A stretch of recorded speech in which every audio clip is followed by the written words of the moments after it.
ಯಳಂದೂರು ಪಟ್ಟಣದ ಬಳ್ಳೆಪೇಟೆಯಲ್ಲಿ ಕೆಎಸ್ಆರ್ಟಿಸಿ ಬಸ್ನಲ್ಲಿ ಮಹಿಳೆಯ ಚಿನ್ನ ನಗದು ಕಳ್ಳತನ.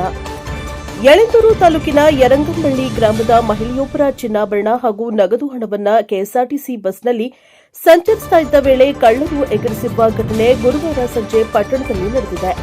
ಯರಂಗಂಬಳ್ಳಿ ಗ್ರಾಮದ ಮಂಜುಳಾ ಎಂಬುವರೇ ಚಿನ್ನ ಹಾಗೂ ಹಣವನ್ನು ಕಳೆದುಕೊಂಡ ಮಹಿಳೆಯಾಗಿದ್ದಾರೆ.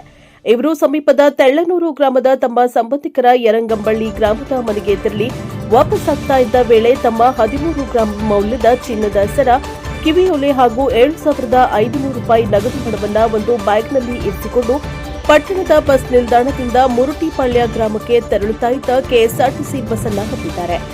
ಬಸ್ ಬಳೆಪೇಟೆಯನ್ನ ತಲುಪುತ್ತಿದ್ದ ವೇಳೆ ಇವರ ಬ್ಯಾಗ್ ಇಲ್ಲದಿರುವುದರ ಬಗ್ಗೆ ಅರಿವಾಗಿದೆ.